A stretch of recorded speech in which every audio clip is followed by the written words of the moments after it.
Hi everyone, I just wanted to share with you something that's been weighing on my heart for just over a week now, and you'll see why that was. I'm a volunteer tutor and mentor for kids here in Scarborough that are at risk and from immigrant families. Their ages range from 8 to 13, and I started because just over a year ago, one of these kids, the first one that I started with, he was having trouble in school. With his grades and just not doing well academically, and I guess he was getting frustrated, and that started manifesting as violent behavior towards even some of his teachers. And so someone who knew me approached me and said, "Hey, can you help out? Can you help out in some way? This is the circumstances involving this." And so I said, "Yeah, of course, whatever I can do." And so I said, let's meet up with his mom or his parents and let's see what we can do. And so we met up, and I told her my approach. I said, this is how I do it, and I know it works. And so yeah, she was totally fine. He was fine too, and so we started up. And sure enough, it was an uphill battle, very difficult, but he's a great kid, and I mention all this because as a result of this, other kids heard what we were doing, and they started having an interest, and soon enough, just one kid became even 11 at some point. So yeah, I mean, it's the reason why it's weighing on me, or what has been weighing on my heart, is that these are kids in the public school system, obviously, here in Ontario, in Scarborough. And so I have first-hand exposure to what they're learning, and in some senses, I guess, also how they're learning it. But, you know, they're not, obviously they're not dumb kids. They're pretty smart, each one with their own characteristics and strengths and weaknesses and personalities, which is pretty hilarious to see in a small room full of kids. And some of the stuff that we do, for example, is just geography. I wrote it down so I wouldn't forget, because we've covered quite a few things. There's geography, philosophy, entomology, physics, subatomic particles even. I also took them to the library here, and they did a 3D printing course. But one of the most important things that we do is, I've told them from the beginning, when I started with my first kid, I said, look, what I'm going to teach you here, above anything else, is your ability to have control over your own emotions, your actions, your decisions. I'm going to teach you self-control and self-discipline. That's the main thing I'm going to teach you now. And so we started, and we do all sorts of things, but I guess one of the most obvious things to start with was math. And I was quite shocked to hear that he couldn't do his times tables. And this was at a grade where he should have learned it perhaps a year and a half prior to our lessons. And I was absolutely shocked. He could not do his times tables. And this will come into play in a moment when I discuss later in the video the relevance of this, or why it was extra shocking. But basically, it's not as a result of him being lazy, or, like I said earlier, dumb, or any of these things. The reason why I know this is because one of the things that the kids request every single lesson is to do our times tables.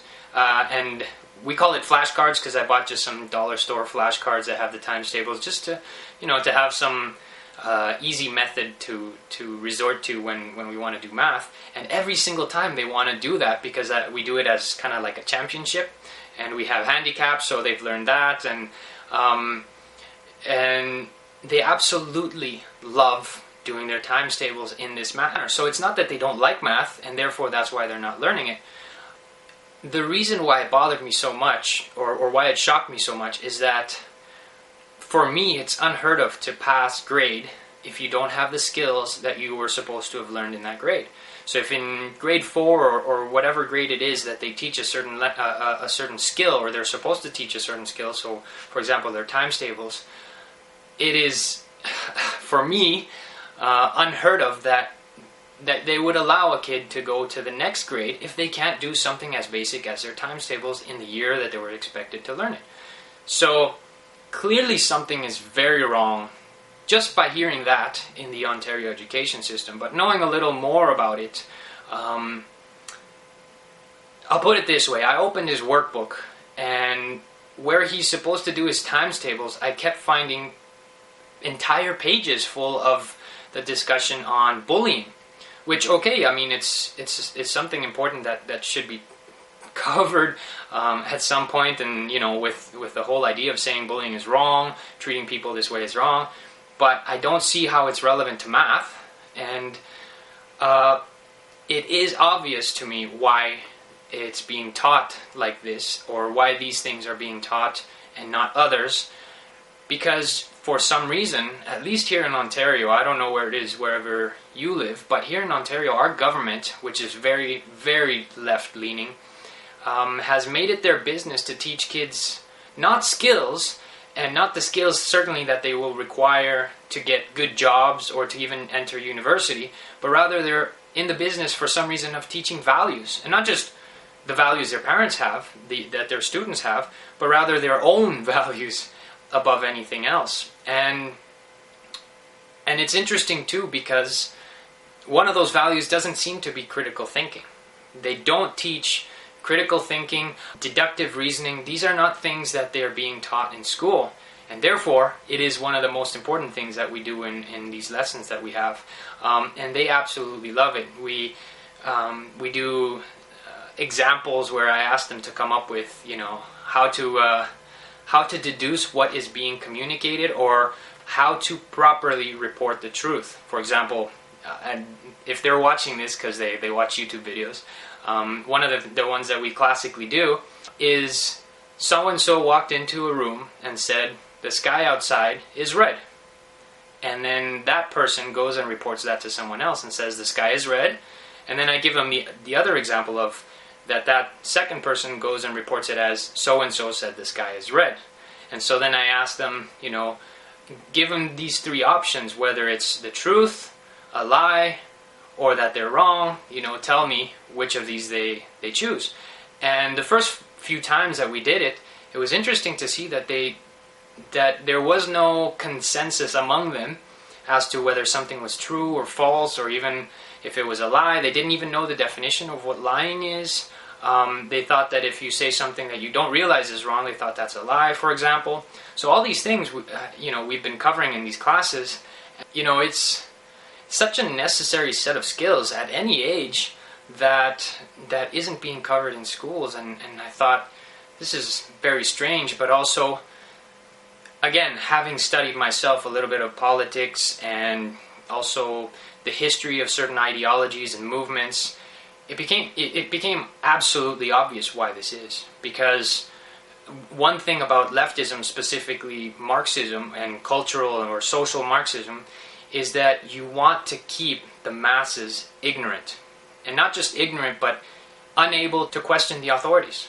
So one of the most important things for that is to remove their ability to have deductive reasoning, critical thinking, and that's one of the things that kids coming out en masse from the public education system, they don't have these skills. And so they enter universities, and then what is it that we see? Kids who have been taught values by left-leaning educators and who are devoid of skills like critical thinking or just anything that would help them get a good, well-paying job. And therefore, what prospects do they have? I mean, this video is getting long enough as it is, but they will end up, in one way or another, becoming government dependents, and that's by design. When you have a mass of uneducated, ignorant people who can vote that are dependent on the government, who do you think they're going to vote for? For the government that gives the handouts that they depend on, and not the one that says that you need to depend on yourself, or the one that actually wants to help you become independent, because they fear that. They fear it, and they've been taught that that's not good, that everybody... Again, this video is getting very long, so I'll discuss that in another one, but it's just, again, I know I'm repeating myself a lot, but it has been weighing heavily on my heart, and I want the best for these kids. These are kids that I care for greatly, and so I'm trying to teach them these things. But you know what? When you're trying to have a lesson and 3 of them can't behave properly because they aren't being taught this in school, and they're not taught at home either because their parents are too busy trying to make the best of their lives, trying to work hard in jobs that don't pay enough because they can't get good jobs, because they don't have the proper, education or skills to get good jobs. So the parents aren't home, they can't raise them, they can't... I mean, again, it's just such a vicious circle. So these kids are coming into these classes, and among the things that I've heard them just talking amongst themselves and saying, oh, did you hear that so-and-so got busted with a kilo of cocaine? And I'm thinking, a 10-year-old should not even understand what that means.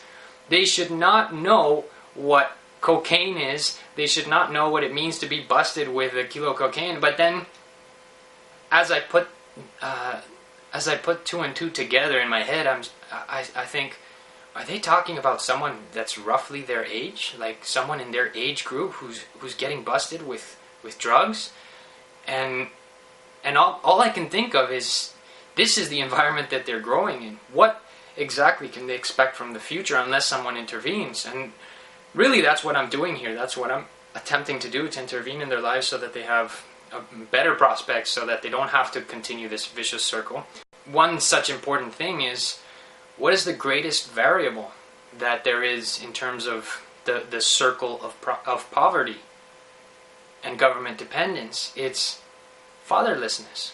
And what is the greatest cause of fatherlessness is when young people, or even just anyone of a certain age or past a certain age, when they don't have a proper view of responsibility, but specifically of sexual responsibility. You're making kids and don't feel any responsibility over them because, again, it's not a value that's being taught.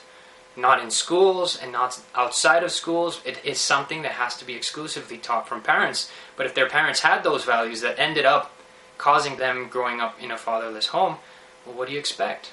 And so, I mean, these are the things that the government is causing, or at least not tackling, and it's something that is yielding the results that it's yielding for so many people. It's keeping people in poverty, and under these excuses of, do what you want with your body as long as it feels good or whatever, we're having these results of kids ending up in poverty, who are then having kids who end up in poverty, and so on and so forth, and they're never getting out because they don't understand the things that cause them to enter poverty or to specifically stay in these situations. And anyways, this video is long enough, but honestly, you tell me what you think. Should kids at the age of 10 know what cocaine is, know what it means to get busted with a kilo of cocaine, know these things before they know what 6 times 7 is?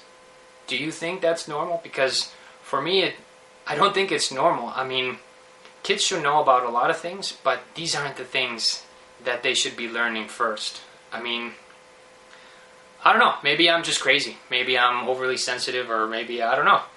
But I'm definitely trying to do my part in intervening in their lives so that they have better prospects, so that they don't have to... Last story. One of the things that has been in the news a lot has been these police shootings, especially in the U.S., of even young kids. And so one of the lessons, inevitably, that I thought was important to do very early on is how not to get shot by the police.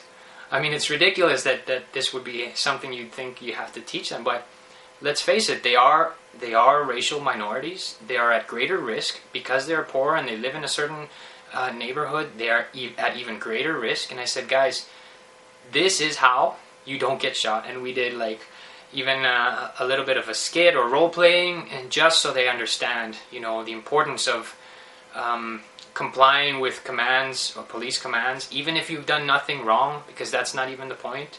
You don't want to get confused with someone who did something. You don't want to put yourself at risk.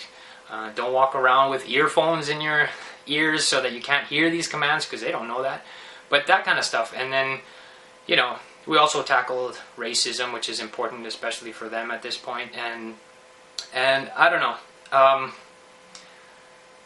Just tell me what you think down in the comments. There are a lot of kids that are in this situation, and our government simply does not care. As long as they're still in power, as long as they're still making money, they do not care, and we need a change.